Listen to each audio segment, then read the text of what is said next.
Hi everyone, and welcome to another episode of Radiant Central, and I'm your host, Natasha St. Michael, and thank you so much for joining me. So today I want to talk about women's hair loss.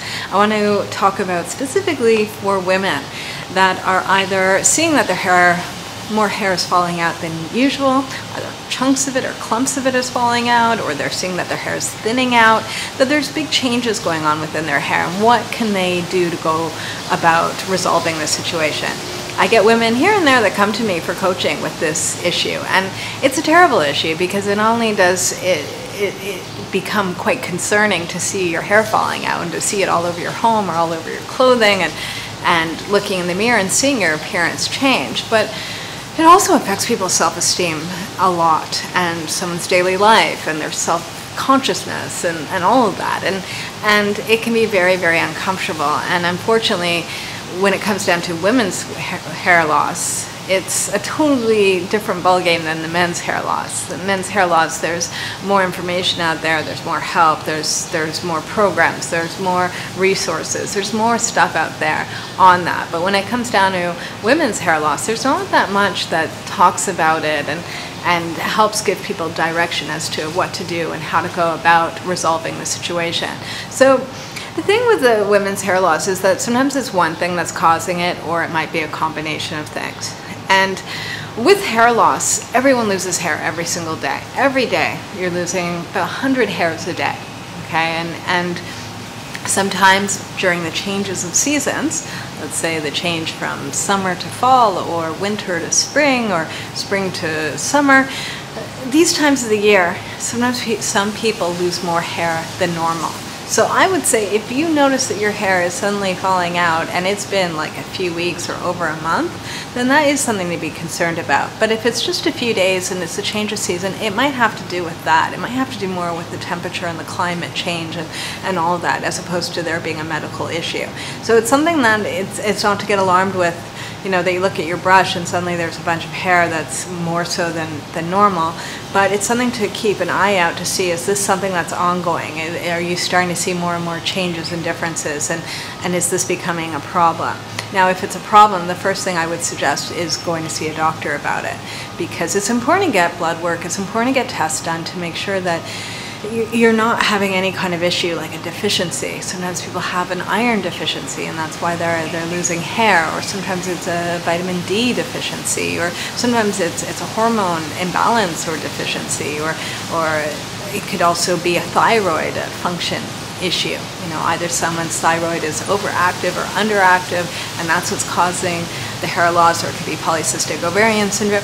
There's so many different things that can be causing hair loss, and so it's important to go and see a doctor and talk to your doctor about it and get a workup of blood work done to make sure that there's not an underlying issue that's causing it. Because if that's the case, then you know what to do next. You know, whereas if you don't go to see a doctor, then you're kind of questioning, and it can just persist and can keep going on and on. So that's the first thing to do, is to see. Now, sometimes people ask me, well, they're starting to lose their hair, should they just go and take a multivitamin? And I would say better to go and get your blood work tested. Make sure you don't have a deficiency, rather than just blindly taking a multivitamin. Nowadays, there's so much information out there saying that, like, not all those vitamins are being absorbed and in the way that we expect them to be absorbed through taking supplements. You're way better off absorbing the nutrition from your food. But if you're having an underlying deficiency, you need to take care of that. You need to work with a doctor or a natural health practitioner to get your levels back up. And that needs to be monitored as well, and perhaps taking special supplements for that. So it's better, I would say, to go and get the stuff tested and dealt with, as opposed to just blindly taking supplements that you don't know if you really need it or not. You know, I would just say, make sure to know if you have a deficiency, treat the deficiency. If you don't have one, you shouldn't be treating one that isn't there. That can also make things worse. Okay, so that's the first thing.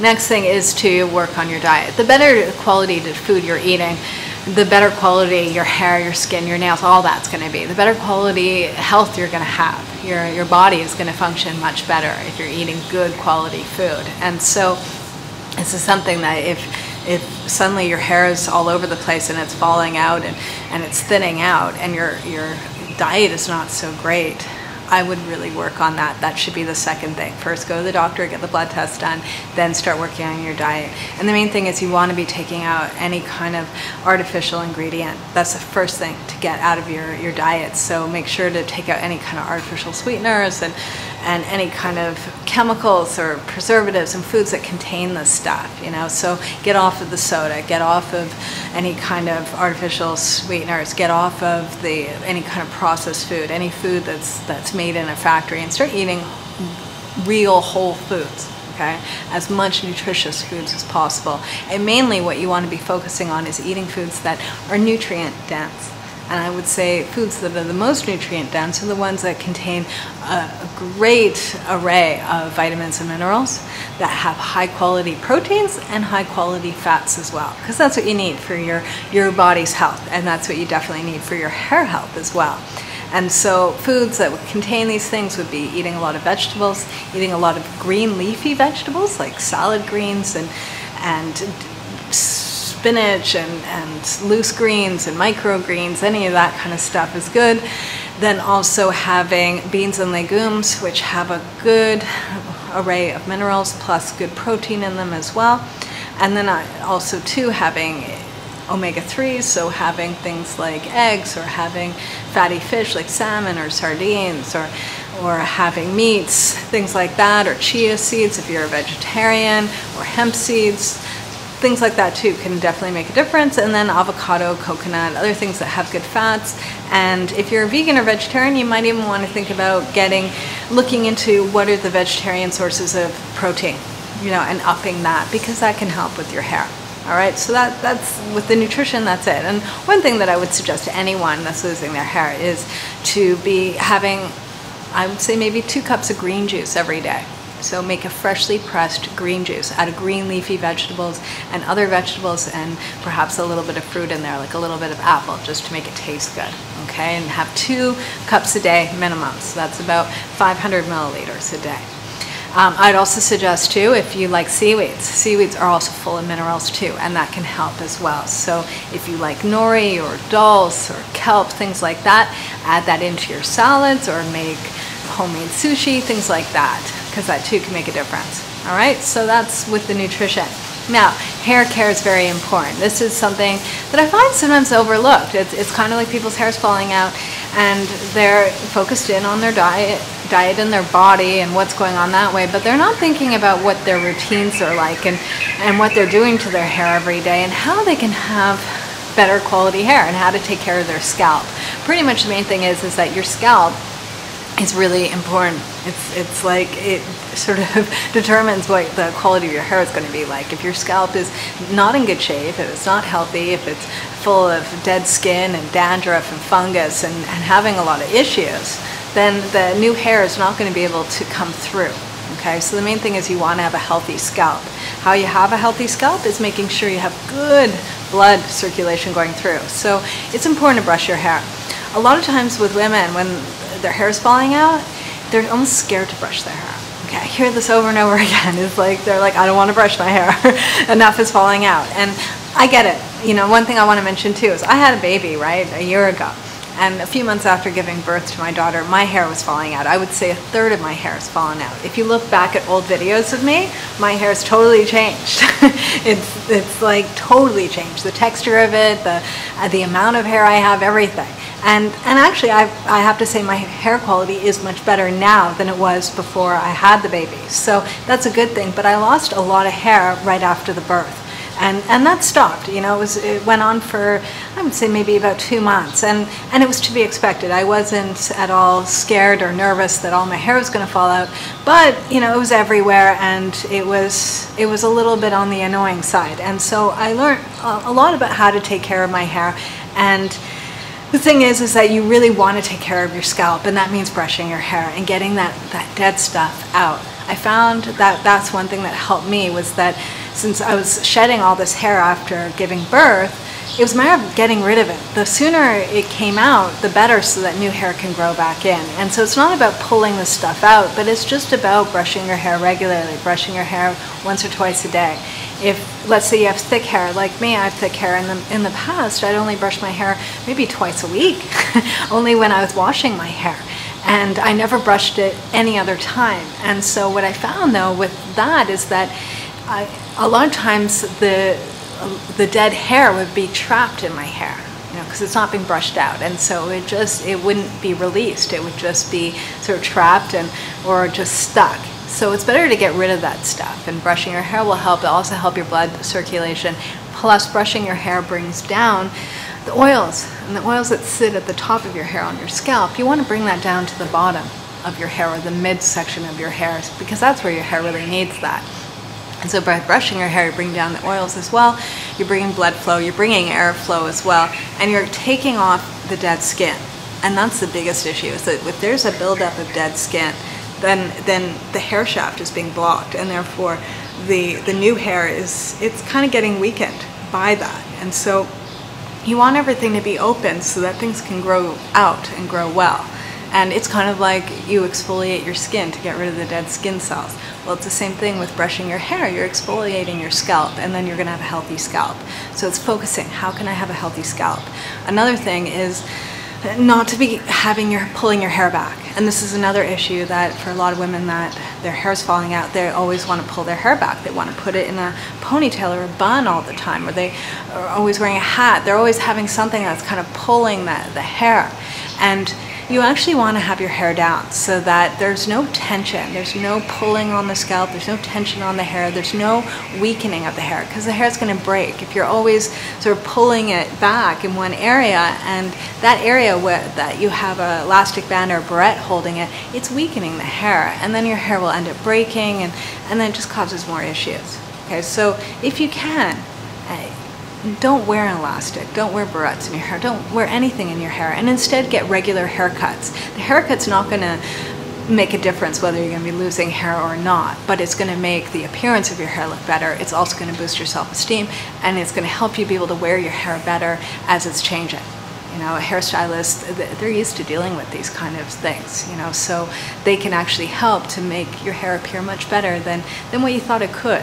And it feels better when it's cut and maintained, and then you don't need to be pulling it back all the time. Okay, so if you can, invest in that, because that will help. Also too is at night, do not ever sleep with an elastic in your hair or a barrette or anything touching your hair. Just let your hair loose when you sleep. Really, really, really important. I can't stress this enough. The less you have your hair tied back, the better. The only time someone should be tying their hair back is maybe when they're exercising, but other than that, try and keep it down as much as possible. Not only is it just not going to be weakening the hair follicle, but it also just help air pass through your hair. And sometimes when people are always wearing their hair back, a lot of moisture starts building up, a lot of oil builds up, a lot of dead skin cells build up on the scalp, and then they have issues of fungus, of dandruff, of all sorts of issues, because there's just no air going through it, and you need air to go through it in order for it to be healthier, okay? Also too is water. This is a big one, especially if you live in a city, because a lot of the cities chlorinate their water. I was amazed, recently we went back to Montreal, and I was amazed how much chlorine was in the city water.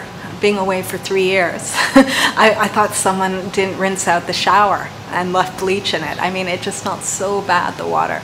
And I wasn't used to it, because here we have well water and we don't have any water treatment. And so with the chlorine or anything where a city or a town is treating the water with chemicals, that too is going to affect the quality of your hair.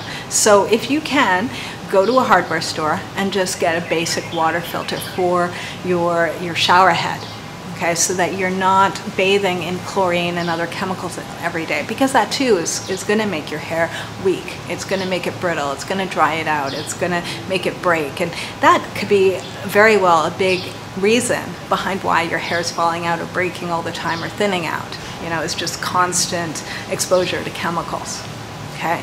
And also too with shampoos, is not to be overwashing your hair and not to be underwashing it. It's really to find sort of like a good, healthy point. If your hair is always too oily, you really want to make sure that you're keeping your hair clean, but if it's very dry, you don't want to be overwashing your hair. So it's finding that middle. I know for myself, before I had my daughter, I used to only wash my hair maybe once a week. maximum twice a week.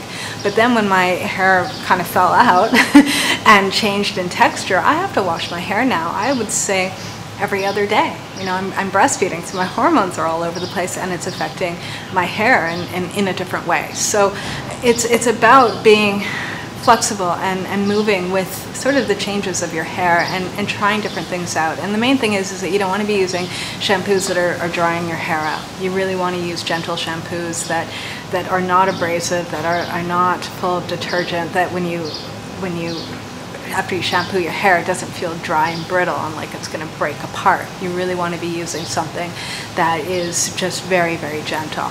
Okay, and I would say it's important to invest in a better quality shampoo if need be. Also, too, you never want to brush your hair when it's wet because it'll make your hair break. Okay, so these are important things. These things can actually make a difference with your hair. It's your nutrition, it's checking your thyroid, it's checking your hormones, it's checking to make sure you don't have any deficiencies. It's taking care of your scalp. It's really focusing, how can I have better quality care of my scalp and of my hair? How can I get more blood circulation, more airflow, more movement in that area? Because a lot of times that's one thing that's kind of overlooked. And think about that. And also too, just even doing a little bit of like a scalp or head massage, that too can help as well. You know, the main thing is you don't want to be harsh on yourself. You want to be really gentle, but you want to put a little bit of extra loving care into how you're taking care of your hair, either to prevent issues in the future or to deal with the current ones. You know, and I can say is that for myself, going through a big hair change over this past 2 years after being pregnant and now for the past year breastfeeding and having a big hair change, is that, you know, this is just part of life. And I know next year things are going to be different as well. As our body changes and our hormones fluctuate, things like that, so does the quality of our skin, our hair, all that do change. And even though I lost a bunch of hair after my pregnancy, for anyone that is either pregnant now or breastfeeding now or just had a baby, is that I can actually say that I find that my hair, and a lot of people have even commented that it's much shinier, it's way softer than it ever has been, and it's definitely in the past it was more brittle, it's more coarse, more thick, and so I've actually been happy with the changes. So sometimes it's not necessarily a bad thing if you go through a change of hair. All right, so these are my tips and my suggestions. And if you want to join us, next Tuesday is the next 10-day juice fasting program. Every month I host and support a group doing a juice fast for 10 days. It's an online program. When you sign up, you get the full guidelines for the program and how much juice to be drinking every day. And you also get outline and guidelines on how to transition onto the fast and also off of the fast. And then for the duration of the 10-day juice fasting program, every day there's daily videos that walk you through the entire juice fast. And there's an online forum where you can go for support and meet other people doing the juice fast with you. I'm on the forum every day offering additional support and suggestions and motivation and answering questions and all that. And yeah, and it's a great program. So if you want to join us, go to my website at radiancecentral.com, click on products, and you'll see juice fasting program there. And it starts next Tuesday, November 4th. All right, have a super fabulous day, everyone, and I will see you again soon. Bye.